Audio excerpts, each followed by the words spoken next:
બધા મિત્રોને મારા જય માતાજી. આપણી આ ચેનલ સત્સંગ સરિતા ગુજરાતીમાં આપ સૌનું હાર્દિક સ્વાગત છે. તો મિત્રો, પુરુષોત્તમ માસ ચાલી રહ્યો છે.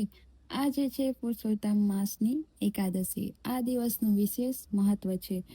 પુરુષોત્તમ માસમાં આવતી એકાદશીની આ ભગવાન વિષ્ણુને અતિ પ્રિય હોવાથી આ સમયમાં કરેલ ઉપવાસ, જપ, તપ, દાન અને ભક્તિનું અનેક ગણું ફળ મળે છે. ખાસ કરીને પદ્મિની એકાદશી અને પરમા એકાદશીનું મહાત્મ્ય પુરાણોમાં પણ વર્ણવ્યું છે. તો આજે આપણે જોઈશું 11મો અધ્યાય અને વાર્તા. તો ચાલો શરૂ કરીએ.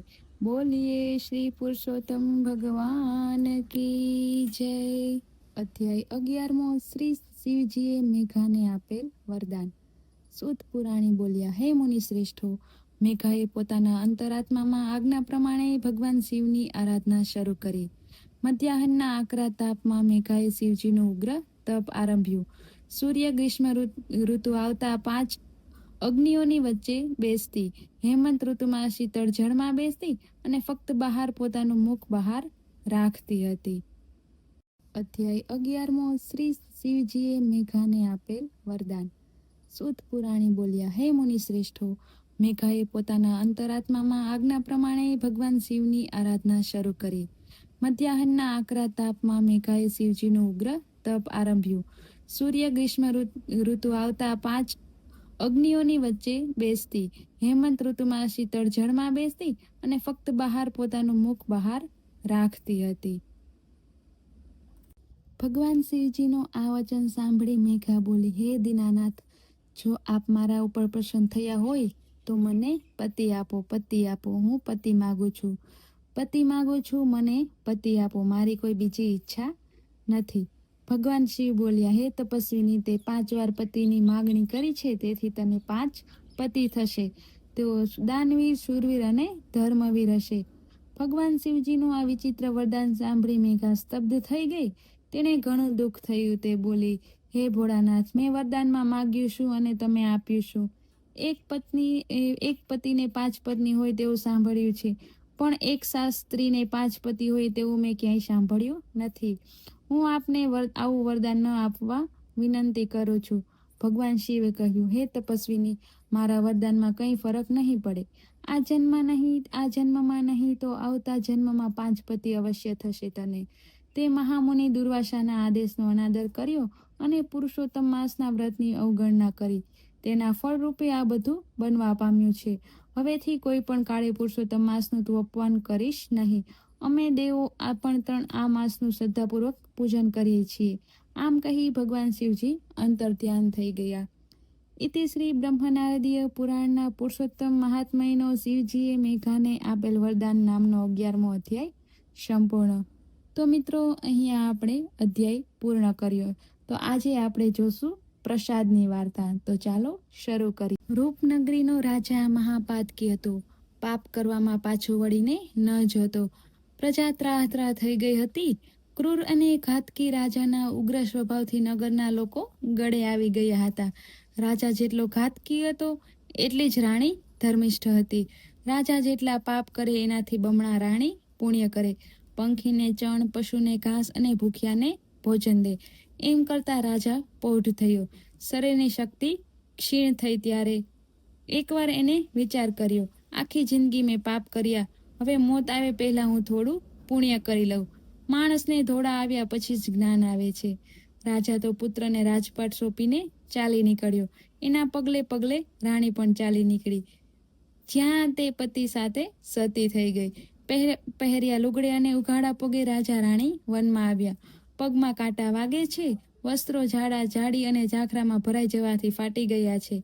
ભૂખ્યા અને તરસ્યા રાજા રાણી વનની વચ્ચે આવ્યા અને તપ કરવા માટે કોઈ સારી જગ્યા શોધવા લાગ્યા.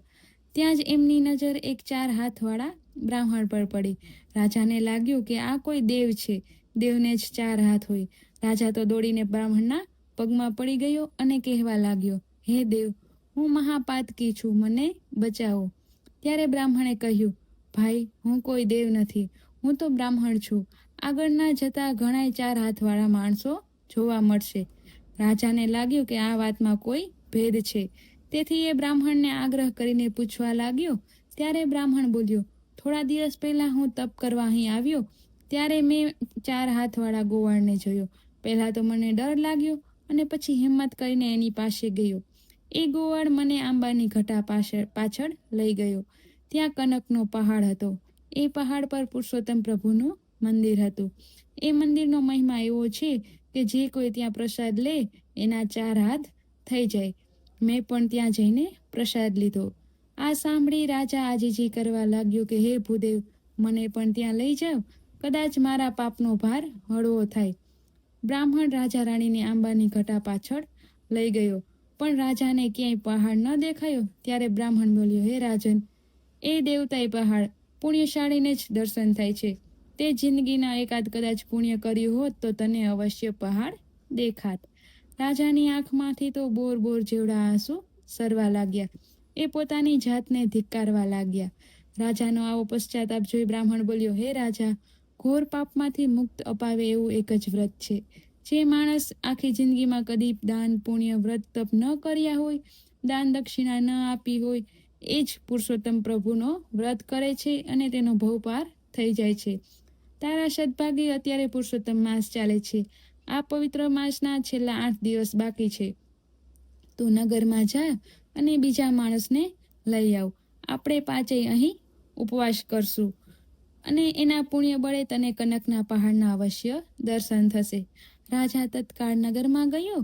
ત્યાં જઈ પ્રધાન અને નગર શેઠને લઈ આવ્યો.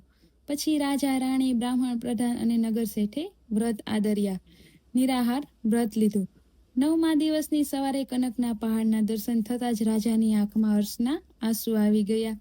5 પહાડ ઉપર ચડ્યા. શિખર પર સ્વયં પુરુષોત્તમ પ્રભુ ઊભા છે.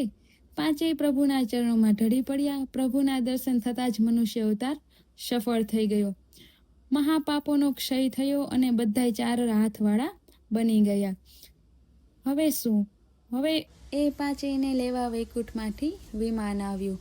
હરિકૃપા થયા વિના હલે ના ઝાડના પાન, ઈશ્વર કૃપા થકી મળે ખાવા ખીરને ધાન. હે પુરુષોત્તમ પ્રભુ, તમે જેવા મહાપાતકી રાજાને ફળ્યા એવા સૌને ફળજો.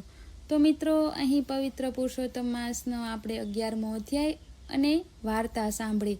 આજે 11 છે, તો આ દિવસનું વધારે મહાત્મ્ય છે. જેટલું બને એટલું દાન પુણ્ય જરૂર કરજો. અને જો વિડીયો ગમ્યો હોય તો લાઇક, શેર અને સબસ્ક્રાઈબ કરવાનું ભૂલતા નહીં. કમેન્ટમાં જય શ્રી કૃષ્ણ લખવાનું તમે લોકો ભૂલતા નહીં. તો મળીએ આવતા વિડીયોમાં. બધાને જય માતાજી.